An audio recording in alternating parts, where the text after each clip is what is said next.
Hello बच्चों, कैसे हो आप लोग। बहुत सारे बच्चों के रिक्वेस्ट आ रहे थे कि सर बैकलॉग बन गया है, बैकलॉग का क्या समाधान है। तो देखो, बैकलॉग का एक ही समाधान है कि बैकलॉग हो गया है, किसी कारण से हुआ होगा, वो कारण को आइडेंटिफाई करो और बैकलॉग हो गया है पहले एक्सेप्ट करो।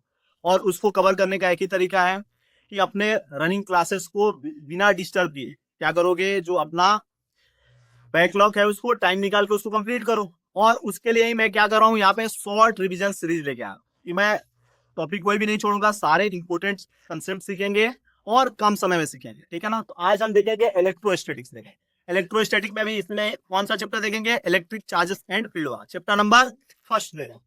तो सबसे पहले बात आता है कि भाई इलेक्ट्रो मतलब क्या होता है और स्टैटिक का मतलब क्या होता है। तो हमने पढ़ा है कि इलेक्ट्रो का मतलब क्या होता है, बताओ चार्ज। अगर नहीं भी जानते हो तो क्या जाना, बताओ। इलेक्ट्रो का मतलब चार्ज और स्टैटिक का मतलब रेस्ट। यहाँ पे हम किस कंडीशन में चार्ज को पढ़ते बताओ, रेस्ट कंडीशन में चार्ज को पढ़ते हैं। अब बात आता है कि चार्ज क्या होता है बताओ। तो चार्ज क्या होता है, किसी मैटर का इंट्रिंसिक प्रॉपर्टी, वो प्रॉपर्टी जो अमाउंट और साइज के ऊपर डिपेंड ना करे। और हर एक इलेक्ट्रॉन का क्या होता है बताओ, सेम होता है। यानी कैसा प्रॉपर्टी है बताओ, ये मैटर का इंट्रिंसिक प्रॉपर्टी है। और इंट्रिंसिक प्रॉपर्टी के साथ साथ मैटर का एक इस प्रॉपर्टी की वजह से एक मैटर अपने आसपास में या तो इलेक्ट्रिक फील्ड बनाता है, मैग्नेटिक फील्ड बनाता है, और या तो महसूस करता है। इलेक्ट्रिक मैग्नेटिक फील्ड या तो आसपास में बनाएगा या तो महसूस करेगा। क्लियर है क्या। और चार्ज के बहुत सारे प्रॉपर्टी और भी देखेंगे, अभी आगे देखेंगे। अभी ध्यान रखना है, चार्ज क्या होता है, इंट्रिंसिक प्रॉपर्टी, वो प्रॉपर्टी जो क्या हो, अमाउंट और साइज के ऊपर डिपेंड ना करे। अमाउंट और साइज के ऊपर डिपेंड ना करे, उसी को क्या बोलते हैं, इंट्रिंसिक प्रॉपर्टी बोलते हैं। इसके बाद से देखोगे ना, तो इलेक्ट्रोस्टैटिक में अगर मान लो कि चार्ज को हम किससे रिप्रेजेंट कर देता हूं, जनरली कैपिटल क्यू या स्मॉल क्यू से रिप्रेजेंट करते हैं। तो अगर चार्ज मान लो कि किसमें बताओ, रेस्ट में है, और एक होता है मोशन में। तो जो चार्ज रेस्ट में जब चार्ज होता है ना, तो वो सिर्फ और सिर्फ क्या बनाता है बताओ, इलेक्ट्रिक फील्ड बनाता है। लेकिन चार्ज अगर मोशन में है तो क्या करेगा बताओ, दो तरह से मोशन करता है। एक तो होता है कि जहां पे क्या हो, वेलोसिटी अपना कांस्टेंट हो, और एक यहाँ पे वेलोसिटी क्या हो, कांस्टेंट ना हो। कांस्टेंट वेलोसिटी को यूनिफॉर्म मोशन बोलते हैं, और जब कांस्टेंट नहीं होता है उसको क्या बोलते हैं, एक्सेलरेटेड मोशन या नॉन यूनिफॉर्म मोशन। यहाँ पे क्या करता है बताओ, इलेक्ट्रिक फील्ड बनाता है और मैग्नेटिक फील्ड बनाता है। यहाँ पे क्या क्या बनाता है बताओ, इलेक्ट्रिक फील्ड बनाता है, मैग्नेटिक फील्ड बनाता है, और इलेक्ट्रोमैग्नेटिक वेव को क्या करता है बताओ, रेडिएट करता है। इलेक्ट्रोमैग्नेटिक रेडिएशन को क्या करता है बताओ, इमिट करता है। तो हमें ध्यान रखना, आगे अभी पढ़ेंगे कि मैग्नेटिक फील्ड को किससे रिप्रेजेंट करेंगे, बी से, घबराना नहीं। बी मतलब क्या है, मैग्नेटिक फील्ड है। इसके बाद हम देखो थोड़ा चार्ज को डिटेल में जानते हैं। चार्ज सबसे पहले तो आप जानेंगे कि किससे रिप्रेजेंट करता बताओ, कैपिटल क्यू या स्मॉल क्यू से रिप्रेजेंट कर सकते हैं तुम्हारे यहाँ। इसके बाद से चार्ज अपना स्केलर क्वांटिटी की वेक्टर, तो ये अपना कैसा क्वांटिटी है बताओ, स्केलर। इसके पास कोई डायरेक्शन निश्चित होता है क्या, कोई फिक्स डायरेक्शन नहीं होता। उसके बाद से हम अभी आगे पढ़ेंगे या पढ़े भी होंगे 10th क्लास में, आई बराबर क्या होता है, चार्ज बटा टाइम। तो क्यू बराबर क्या, आई टी। क्यू बराबर क्या होता है बताओ, आई टी। ठीक है, तो सिंपल क्या करना है, करंट बराबर आई बराबर क्यू बाई टी, आई बराबर क्यू बाई टी। तो वहां से अपना क्यू बराबर क्या होगा, आई टी। यहाँ से अपना चार्ज का अगर यूनिट देखोगे तो क्या आना चाहिए, करंट का एम्पियर, टाइम का क्या होता है बताओ, सेकेंड। तो एम्पियर सेकेंड। और इसका अगर डायमेंशन लिखने की कोशिश करोगे, इसका डायमेंशन लिखने की कोशिश करोगे तो क्या बनेगा बताओ, एम्पियर के लिए तो यही रह जाएगा, टाइम के लिए क्या होगा, 8। तो डायमेंशन और यूनिट इसका लिखो। तो डायमेंशन जो आया है एम्पियर सेकेंड, उसको हम क्या लिखते हैं बताओ, कूलम्स लिखते हैं। क्या लिखते हैं बताओ, कूलम लिखते हैं। कूलम के लिए क्या लिखोगे, कैपिटल सी। डायमेंशन क्या आ जाता बताओ, इसका 80 आ जाता। क्लियर। इसके बाद से चार्ज के क्या होते हैं बताओ, टाइप भी होते हैं। कौन कौन सा चार्ज होता है, पॉजिटिव, एक होता है नेगेटिव। तो पॉजिटिव चार्ज होता है इलेक्ट्रॉन की कमी। पॉजिटिव चार्ज मतलब इलेक्ट्रॉन की कमी है, इसके पास कोई बॉडी के ऊपर पॉजिटिव चार्ज, तो वो क्या दर्शाएगा, इलेक्ट्रॉन की कमी। क्लियर है। और किसी बॉडी के ऊपर नेगेटिव चार्ज है, वो क्या बताएगा कि इलेक्ट्रॉन उसके पास क्या बताओ, एक्सेस में है, अधिकता है वहां पे। इलेक्ट्रॉन क्या बताओ उसके पास, एक्सेस में। और कहीं पे पॉजिटिव चार्ज बताओ उसके पास इलेक्ट्रॉन की कमी है। यानी किसी बॉडी से इलेक्ट्रॉन निकाल लेंगे तो उसके ऊपर पॉजिटिव चार्ज, और किसी को इलेक्ट्रॉन दे देंगे तो उसके ऊपर नेगेटिव चार्ज आ जाएगा। आ जाएगा क्या। इसके बाद से इसके कुछ प्रिंसिपल प्रॉपर्टी थे, जैसे था एक एडिटिविटी ऑफ चार्ज, बोर्ड के एग्जाम में आता है एडिटिविटी ऑफ चार्ज, एक था कंजर्वेशन ऑफ चार्ज, और एक था क्वांटाइजेशन ऑफ चार्ज। तो सबसे ज्यादा जो इंपोर्टेंट है वो क्या होगा बताओ, quantization of charge. Additivity of charge में क्या पढ़ते बताओ कि इस बोर्ड पे मान लो कि बहुत सारे चार्ज है, तो सारे चार्ज को क्या करो, साइन के साथ जोड़ दो। तो एडिटिविटी ऑफ चार्ज में क्या पड़ेगा बताओ, टोटल चार्ज जो होगा वो क्या होगा, सम ऑफ इंडिविजुअल चार्ज। और कैसे सम करेंगे, एल्जेब्रिक सम, स्केलर क्वांटिटी का एल्जेब्रिक सम करेंगे और वेक्टर क्वांटिटी का वेक्टर सम करेंगे। तो एडिटिविटी मतलब सारे चार्ज को क्या कर दो, जोड़ दो। कंजर्वेशन ऑफ चार्ज, किसी भी चीज का कंजर्वेशन का मतलब होता है कि वो उसको ना बना सकते हैं ना खत्म कर सकते हैं, सिर्फ एक जगह से दूसरी जगह क्या कर सकते हैं, ट्रांसफर कर सकते हैं, या एक फॉर्म से दूसरे फॉर्म में ट्रांसफर कर सकते हैं। आगे पढ़ेंगे चलते इसको। तो कंजर्वेशन ऑफ चार्ज का मतलब है कि जितना चार्ज पहले होगा इनिशियल होगा उतना ही चार्ज बाद में होगा, प्रोसेस से पहले जितना चार्ज होगा उतना ही चार्ज क्या होगा, प्रोसेस के बाद होगा। क्वांटाइजेशन ऑफ चार्ज में क्या पढ़ते बताओ, कि चार्ज बराबर NE, Q बराबर क्या होगा, NE। यहाँ पे N क्या होता है बताओ, कोई भी इंटीजर होता है। N क्या होता है बताओ, इंटीजर होता है। N अपना इंटीजर को I से लिखेंगे। और E क्या बताओ, चार्ज ऑफ इलेक्ट्रॉन है, वो कितना होता है 1.6 × 10⁻19 कूलम होता है। और ये माइनस क्यों लगाते हैं, इसलिए कि इलेक्ट्रॉन के ऊपर कैसा चार्ज होता है बताओ, नेगेटिव चार्ज होता है। क्लियर है, ये बिल्कुल आसान है, इसको ध्यान रखना, ठीक है। इसी में जो क्वेश्चन बन जाता है ना, पूछ लेता है किसी बॉडी पे चार्ज जो दिया हुआ है वो संभव है कि नहीं है, तो क्या करते हैं, N का वैल्यू निकालो। N का वैल्यू कैसे निकालोगे, Q में भाग दे दोगे। Q यहाँ पे कैपिटल लिखे हैं, कैपिटल Q भाई क्या करोगे, E, यानी वो चार्ज में इलेक्ट्रॉन के चार्ज से भाग दोगे। अगर वो इंटीजर आ गया, N का वैल्यू अगर इंटीजर आ गया तो वो चार्ज संभव है। अगर इंटीजर नहीं आया, अगर इंटीजर नहीं आया तो वो चार्ज संभव है क्या, ये ध्यान रखना है, यही आएंगे प्रिंसिपल प्रॉपर्टी। इसके अलावा भी बहुत सारे चार्ज के प्रॉपर्टी होते हैं कि चार्ज क्या है, इनवेरिएंट है, मतलब ये स्पीड के साथ वक्त बदलता है क्या, नहीं। जैसे मास बदल जाता है, ये बदलता है क्या, नहीं बदलता। इतना ध्यान नहीं देना, इन प्रॉपर्टीज पे ज्यादा फोकस करना, ठीक है। इसके बाद से आता है कूलम्ब्स लॉ। अब क्या होगा बताओ, कूलम्ब्स लॉ सिंपल बताता है कि दो चार्ज के बीच में लगने वाला फोर्स कितना होगा, दो चार्ज के बीच में लगने वाला फोर्स कितना होगा। लेकिन कैसा चार्ज होना चाहिए, इसका कंडीशन भी ध्यान रखना।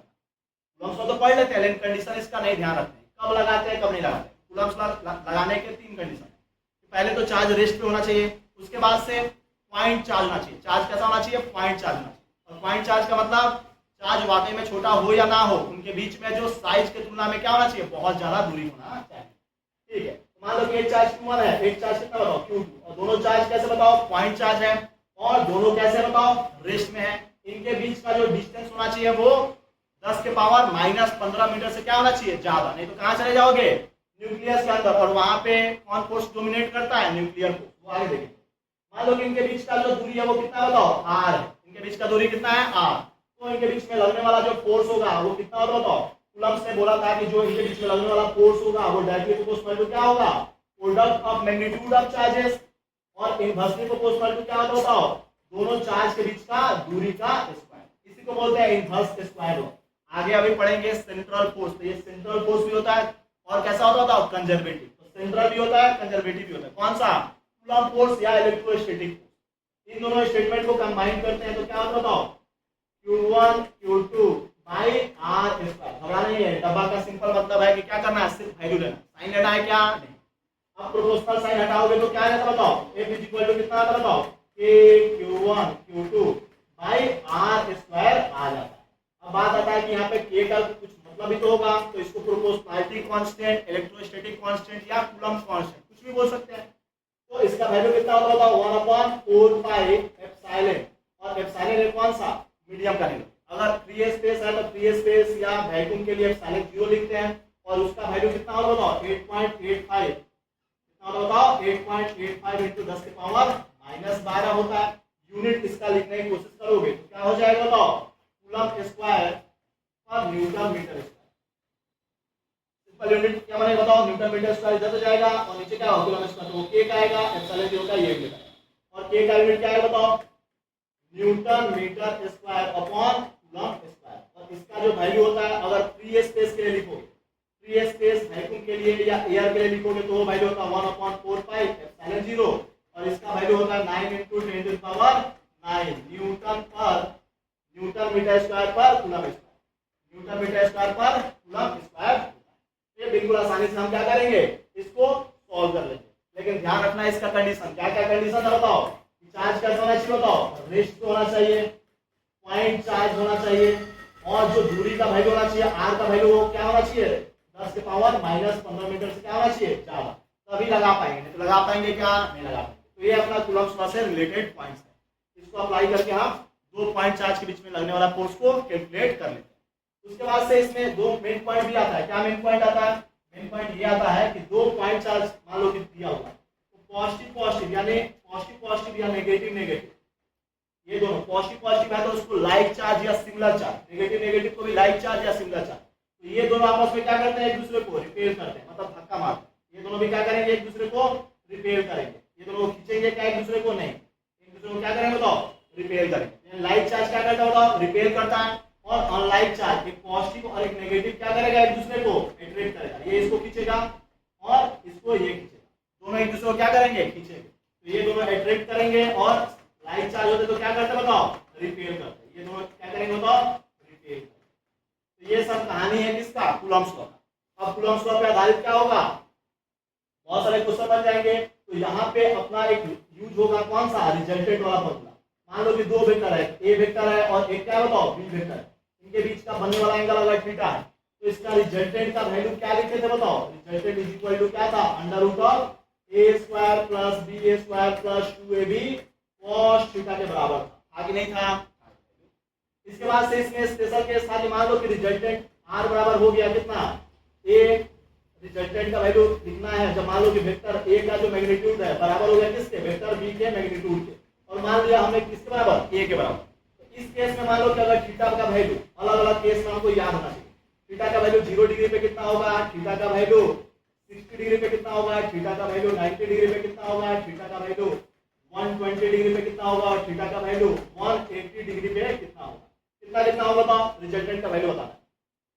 रिजल्टेंट का वैल्यू बताना है कितना कितना होगा बताओ? थीटा बराबर 0 पे कितना होगा? a प्लस b हम जानते हैं ना होता है, तो वो किसके बराबर? a प्लस a करोगे तो कितना होगा? 2a के बराबर होगा। कितना हो गया बताओ? 2a के बराबर। 60 डिग्री पे देखोगे तो r का वैल्यू कितना होगा बताओ? √3 टाइम्स ऑफ a। ये इसलिए ध्यान रखना है कि शॉर्टकट हम क्या करेंगे? डायरेक्ट यूज कर लेंगे, इसलिए फ्रीक्वेंटली यूज होते हैं। r बराबर यहाँ पे कितना होगा बताओ? √2 टाइम्स ऑफ a के बराबर। लेकिन 120 वाला ये कितने बार ने मेंस ने उठा लिया, ये मेंस ने काफी बार इसको उठाया है। ये वैल्यू कितना होता है? रिजल्टेंट इंडिविजुअल के बराबर हो जाता है। यहाँ पे रिजल्टेंट कितना होता है बताओ? 0 के बराबर हो जाता है। इसको हम यूज करके हम क्या करेंगे? फोर्स बिटवीन मल्टीपल चार्जेस निकालेंगे। इसलिए फोर्स अपना वेक्टर क्वांटिटी और वेक्टर क्वांटिटी का कौन सा एडिशन? Vector addition.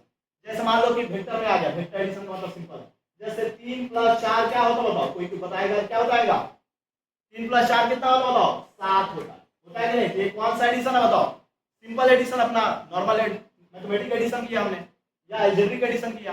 लेकिन इसका वेक्टर एडिशन करेंगे तो 3 + 4 का वेक्टर एडिशन करेंगे ना तो क्या क्या आ सकता है? क्या क्या पॉसिबिलिटी है? तो ये 1 भी आ सकता है, 7 भी आ सकता है और 5 भी आ सकता है। ऐसे हम अलग अलग एंगल पे क्या होगा? अलग अलग वैल्यू आएगा। अभी देखे थे मान लो 3 और 4 है और एंगल कितना बन रहा है बताओ? 0 डिग्री। तो 3 और 4 और एंगल कितना बन रहा है? 0। तो क्या करते हैं? a + b करते हैं तो कितना आएगा? 7। इन दोनों के बीच में बनने वाला एंगल कितना बताओ? 180। तो क्या करते हैं? बड़े वाले में से छोटे को माइनस करते हैं। तो 4 में से 3 जाएगा तो कितना आएगा? 1 आएगा। अगर ये वेक्टर है, तो एग्जांपल्स बता रहे हैं, वेक्टर है, मान लो उसका मैग्नीट्यूड दिया हुआ है और मान लो कि ये दोनों क्या बताओ? वेक्टर है और इनका मैग्नीट्यूड दिया 3 और 4 और बनने वाला एंगल कितना बताओ? 90 डिग्री। तो उस समय कितना आएगा वैल्यू? 5 आएगा। होता है ना? 90 डिग्री पे क्या होता है? Under root of a square plus b square. जानते हैं क्या? थीटा बराबर 0 पे, थीटा बराबर 180 पे और थीटा बराबर 90 डिग्री पे वैल्यू पता होना चाहिए। रिजल्टेंट का वैल्यू यहाँ पे क्या होगा बताओ? a + b के बराबर। यहाँ पर रिजल्टेंट का मान कितना होगा बताओ? a - b और मॉड लगाते हैं, इसलिए बड़ा वाला से छोटा को माइनस करते हैं और 90 डिग्री पे क्या होगा बताओ? रिजल्टेंट बराबर √2 टाइम्स ऑफ a के बराबर। कब होता है √2 टाइम्स ऑफ a? जब दोनों बराबर होता है, और जब दोनों बराबर नहीं है तो क्या करोगे? a square plus b square के बराबर। सिंपल है, हम ध्यान रखें। ठीक है, इसी को बोलते हैं अगर मान लो बहुत सारे फोर्सेस का रिजल्टेंट निकालना होगा तो क्या करोगे? प्रिंसिपल ऑफ सुपरपोजिशन बोलते हैं उसको। क्या बोलते हैं? वेक्टर एडिशन करते हैं बहुत सारे इंडिविजुअल फोर्स को एक किसी चार्ज के ऊपर नेट फोर्स निकालने के लिए, तो उसको क्या बोलते हैं बताओ? प्रिंसिपल ऑफ सुपरपोजिशन या सुपरपोजिशन प्रिंसिपल। उससे रिलेट करके हमने ऐसे एग्जांपल बहुत सारे किए थे कि मान लो ट्रायंगल है, इक्वेटर ट्रायंगल, यहाँ पे चार्ज क्यू, यहाँ पे चार्ज क्यू, यहाँ पे चार्ज क्यू, तो किसी एक के ऊपर नेट फोर्स निकालना, तो ये वाला क्या करेगा? इधर धक्का मारेगा, ये वाला क्या करेगा? इधर धक्का मारेगा। ये वाला एंगल अगर इक्वेटर ट्रायंगल है तो 60, ये वाला क्या होगा? 60 डिग्री। साइड्स दोनों बराबर होंगे तो ये वाला फोर्स F होगा, तो ये वाला फोर्स F होगा। तो 60 डिग्री पे रिजल्टेंट कितना होता है? जब फोर्स क्या होता है? बराबर बराबर, तो रिजल्टेंट कितना आता है? कितना आता है बताओ? √3 टाइम्स ऑफ इंडिविजुअल क्या पढ़े थे क्या अभी पढ़े थे √3 टाइम्स ऑफ क्या होगा इंडिविजुअल के बराबर आ जाएगा। आसान है बिल्कुल आसान है हो जाएगा। इसके बाद से बात आएगा किसका इलेक्ट्रिक फील्ड। अब भाई इलेक्ट्रिक फील्ड आ गया तो कोई भी फील्ड का मतलब सिंपल क्या होता है आसपास का वो एरिया जहां पे क्या होगा इलेक्ट्रिक इफेक्ट देखा जाएगा। या तो ये खुद बनाएगा या तो खुद ये महसूस करेगा। वही स्पेस को क्या बोलेंगे इलेक्ट्रिक फील्ड। आसपास का वो एरिया जहां पे क्या करेगा या तो इलेक्ट्रिक फील्ड बनाएगा या तो इलेक्ट्रिक फील्ड महसूस करेगा। और इसको अगर मैथमेटिकली बोले तो फोर्स बराबर क्या होगा चार्ज इनटू इलेक्ट्रिक फील्ड। और इलेक्ट्रिक फील्ड लिखना है तो क्या करोगे वहां पे नेट फोर्स कैलकुलेट करो और क्या करो चार्ज से लेके डिवाइड करो। और ये जो चार्ज से डिवाइड करते हैं इसको क्या बोलते हैं बताओ टेस्ट चार्ज बोलते हैं। ठीक है अब यहाँ से हम फोर्स बराबर क्या लिखोगे चार्ज इनटू इलेक्ट्रिक फील्ड लिखोगे। अब बात आएगा कि जो इलेक्ट्रिक फील्ड है ना ये वेक्टर क्वांटिटी है और इसको किससे लिखते हैं ई वेक्टर से लिखते हैं। और कैसा क्वांटिटी है बताओ वेक्टर क्वांटिटी है। इसके बाद से इसका जो यूनिट होगा क्या होगा बताओ न्यूटन पर कूलम होगा। न्यूटन पर कूलम भी यूज करते हैं लेकिन कभी कभी इसका यूनिट हम क्या यूज करेंगे आगे चल के सीखेंगे वोल्ट पर मीटर भी यूज करेंगे। ठीक है बहुत बेसिक तरीके से हम इसको समझ सकते हैं। ठीक है अब क्या होगा डिफरेंट बॉडीज के लिए क्या करेंगे इसका इलेक्ट्रिक फील्ड का वैल्यू देखेंगे इलेक्ट्रिक फील्ड का स्ट्रेंथ कैलकुलेशन करेंगे। ठीक है और कहीं पे सिंपल बोल दिया इलेक्ट्रिक फील्ड बताओ यानी इलेक्ट्रिक फील्ड का क्या पूछेगा स्ट्रेंथ पूछेगा। इलेक्ट्रिक फील्ड का स्ट्रेंथ के लिए बहुत सारे फॉर्मूला देंगे कौन कौन सा जैसे मान लो पॉइंट चार्ज है क्यू चार्ज है उसके r दूरी पे चाहिए इलेक्ट्रिक फील्ड क्या होगा बताओ यहाँ पे इलेक्ट्रिक फील्ड का value kq by r square. यहाँ भी इलेक्ट्रिक फील्ड में क्या कर रहा है इनवर्स स्क्वायर लॉ को फॉलो कर रहा है। अगर इसके बाद से अगर मान लो कि कोई अपना इनफाइनाइट वायर आ गया उससे अगर r दूरी पे चाहिए तो इलेक्ट्रिक फील्ड यहाँ पे क्या पड़ेगा बताओ इलेक्ट्रिक फील्ड इक्वल टू क्या पड़ेगा बताओ 2k लैम्डा बाई r। यहीं पे अपना लैम्डा k का वैल्यू रखोगे तो क्या होगा lambda divide by 2 pi epsilon 0 r। ये पढ़ेगा क्या ठीक है। इसके बाद से हमने सीट वाला भी पढ़ा था सीट वाला क्या पढ़ा था बताओ अगर प्लेन सीट है उससे r दूरी पे या डिस्टेंस से इंडिपेंडेंट ही होता है क्या होगा बताओ अगर सरफेस चार्ज डेंसिटी इसका कितना बताओ सिग्मा है तो क्या होगा सिग्मा डिवाइडेड बाय 2 एप्सिलॉन 0 पढ़े क्या ये वैल्यू पढ़े।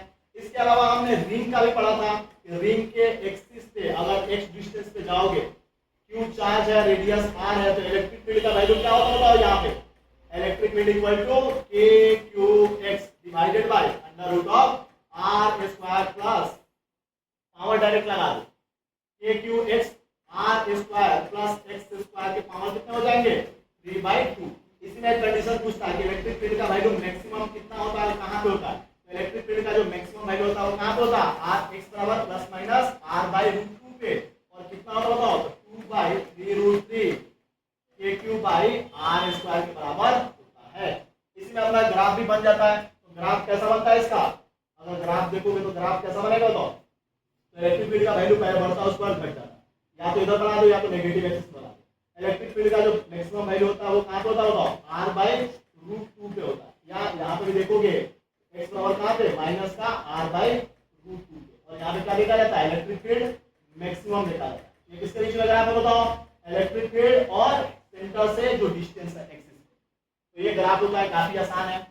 इसके बाद से अब बात आता है कि अगर मान लो कि डिस्क हो जाए तो डिस्क की वजह से जो इलेक्ट्रिक फील्ड होता है वो कितना होगा बताओ डिस्क के एक्सिस पे निकालना है तो डिस्क है तो सरफेस चार्ज डेंसिटी आएगा। अगर मान लो ये वाला एंगल कितना ले लिया बताओ थीटा तो हमने क्या पढ़ा बताओ इलेक्ट्रिक फील्ड का जो वैल्यू होता है वो कितना होगा बताओ sigma bye 2 epsilon 0 1 minus cos theta के बराबर होता है। काफी आसानी से सॉल्व कर लेंगे यहाँ पे आसान है। इसके बाद से आता है स्फीयर का स्फीयर में भी बहुत सारे केस आते हैं कौन कौन सा केस आता है बताओ स्फीयर का अगर मान लो किसी ने कैसा बताओ या तो सेल वर्ड यूज किया या कंडक्टिंग स्फीयर ऐसा बताओ कंडक्टिंग स्फीयर उस केस में हमने अलग अलग पॉइंट पे इलेक्ट्रिक फील्ड का वैल्यू देखा था क्या कौन सा जैसे मान लो कि इसका चार्ज इसका q है और रेडियस कितना बताओ r है तो 3 पॉइंट पे चाहिए कहां कहां पे बताओ सरफेस पे इनसाइड पॉइंट पे और एक बाहर। तो सबसे पहले स्टार्ट किए थे कहां से बाहर से तो डिस्टेंस जो नापते हैं वो सेंटर से नापेंगे तो इलेक्ट्रिक फील्ड बराबर क्या होगा बताओ kq divided by small r square. Surface पे निकालना तो क्या करोगे kq by capital R square. अंदर पॉइंट पे निकालना है तो हम जानते हैं कंडक्टर का प्रॉपर्टी होता है जो भी चार्ज देंगे कहां पे आ जाएगा सरफेस पे और सेल है तो कोई अंदर मेटर ही नहीं बिना मास के चार्ज हो सकता है क्या नहीं चार्ज ही नहीं अंदर तो इलेक्ट्रिक फील्ड क्या होगा बताओ अंदर इलेक्ट्रिक फील्ड क्या होगा जीरो। इलेक्ट्रिक फील्ड का वैल्यू हमें क्या होना चाहिए ध्यान होना चाहिए बाहर के लिए आउटसाइड के लिए O लगा दो सरफेस पे S लगा दो इनसाइड के लिए I लगा ठीक है। तो इसमें अब क्या होगा, ग्राफ भी बन जाएगा। तो ग्राफ जो बनता है किसके बीच में, इलेक्ट्रिक फील्ड और आर के बीच में जो ग्राफ होता है, पहले तो क्या था, जीरो, कहां तक, सरफेस तक, पहले जीरो रहेगा, उसके बाद से मैक्सिमम होगा सरफेस पे, उसके बाद से inversely proportional to R square में डिक्रीज हो जाएगा। बिल्कुल आसान है। इसमें अगर मान लो कि ये कैसा आ जाए, बताओ सॉलिड आ जाए, कैसा बताओ, सॉलिड, और नॉन कंडक्टिंग वर्ड यूज करें या सॉलिड यूज करें, सॉलिड है या नॉन कंडक्टिंग, सॉलिड या नॉन कंडक्टिंग है, उस केस में अपना वैल्यू कैसे निकालोगे, तो 3 पॉइंट यहां भी ले लो, एक इनसाइड पॉइंट, सरफेस पॉइंट और एक बाहर पॉइंट। इनसाइड पॉइंट का जो इलेक्ट्रिक फील्ड था वो कितना था, सरफेस था वो कितना था, और आउटसाइड का कितना था। तो स्टार्ट कहां से करना है, आउटसाइड से, कितना होगा बताओ, kq bye small r square, इसलिए कि सरफेस से सेंटर से जो दूरी होता है उस पॉइंट का हमने क्या मान लिया, r, मान लो कि इसका चार्ज हमने q मान लिया और रेडियस कितना बताओ, कैपिटल r है, तो इसका जो सरफेस पे होगा वो कितना है बताओ, kq by capital R square. Inside point पे कितना होगा, ये याद रखना इंपॉर्टेंट था, कितना होगा बताओ, kq इनटू स्मॉल r, ये वाला स्मॉल r है ना सरफेस पॉइंट, तो kq into small r divide bye क्या बताओ, r3। इसी को हम अगर वॉल्यूमेट्रिक चार्ज डेंसिटी में लिखें, अगर वॉल्यूमेट्रिक चार्ज डेंसिटी कितना बताओ, रो है, तो उसके फॉर्म में लिखे तो क्या आएगा, rho into small r divide by 3 epsilon 0 आ जाएगा, रो r अपॉन 3 एप्सिलॉन 0 आ जाएगा। अब इसी में ग्राफ देखोगे ना, तो ग्राफ कैसा बन जाता है बताओ इसका, तो ग्राफ देखोगे किसके बीच में, इलेक्ट्रिक फील्ड और आर के बीच में। तो अभी हमने देखा कि सेंटर से इनसाइड पॉइंट सरफेस तक तो क्या था बताओ, डायरेक्टली प्रोपोर्शनल था, मैक्सिमम हुआ था सरफेस पे, उसके बाद से inversely proportional to R square में घट गया। ये डायरेक्टली प्रोपोर्शनल किसके है बताओ, आर के, और यहाँ पे इनवर्सली प्रोपोर्शनल टू क्या है बताओ, आर स्क्वायर। क्लियर है क्या, बिल्कुल क्लियर है, आसान है एकदम।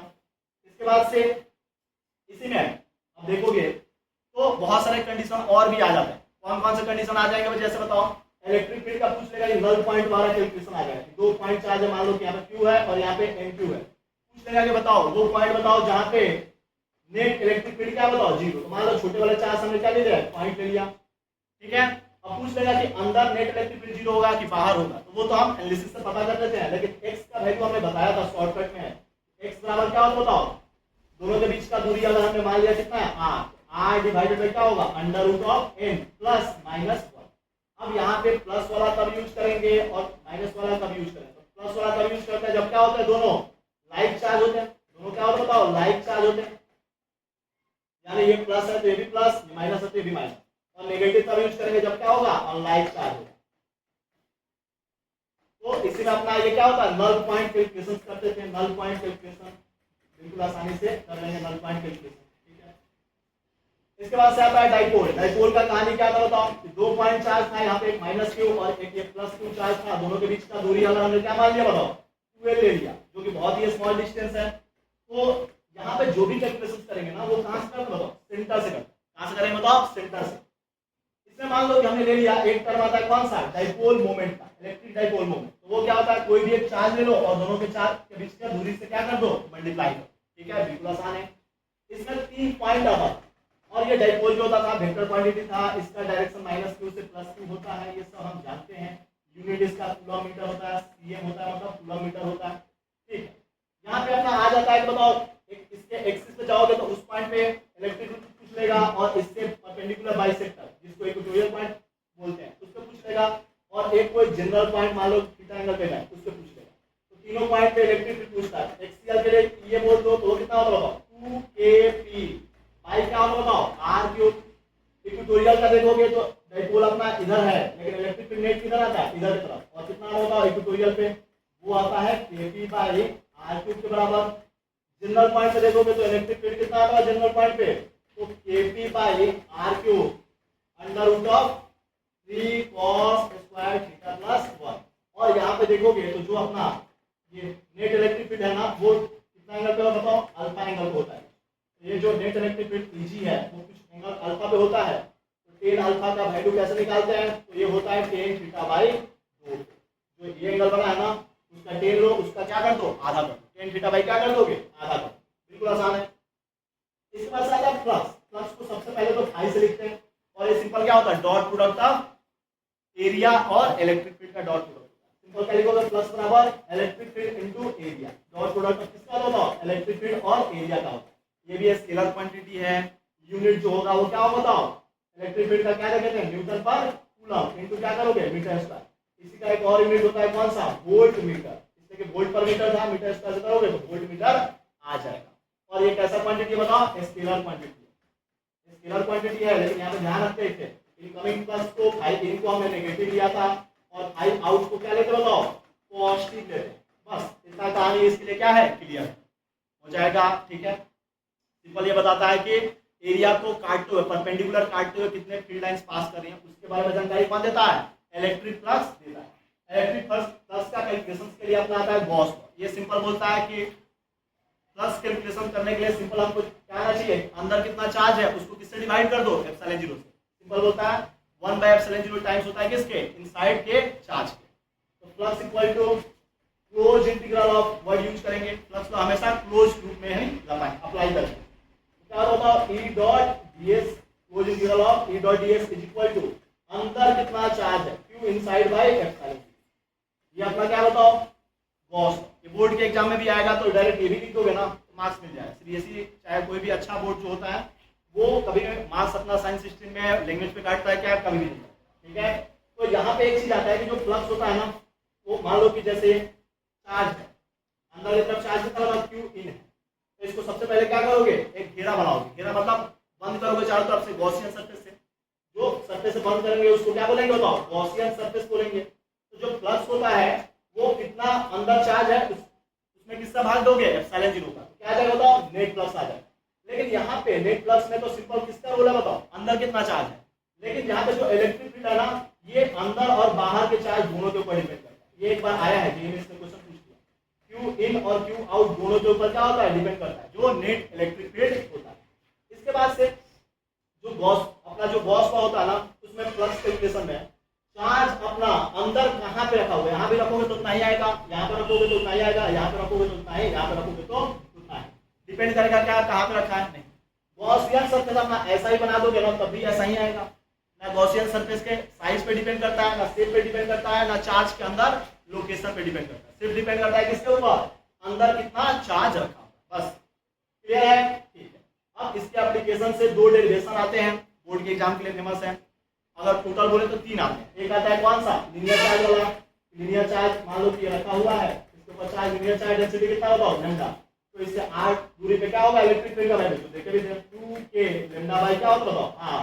इसी को रखो तो lambda divide by 2 epsilon 0 r। इसके लिए गॉसियन सरफेस बनाते थे पहले, सिलिंड्रिकल गॉसियन सरफेस, और कैलकुलेट करते थे। ठीक है, इसके बाद से स्फीयर वाला देखे ही थे। तो इतना अगर हम कर लेते हैं ना तो अपना चैप्टर 1 से क्वेश्चन कोई भी छूटेंगे क्या, नहीं छूटेंगे। सारे अपने जेईई मेंस के, नीट के और बोर्ड के जो क्वेश्चन होंगे ना वो सारे हम कर सकते हैं इसके मदद से। ठीक है, तो बंद करो। आज कुछ ज्यादा ही अजीब हो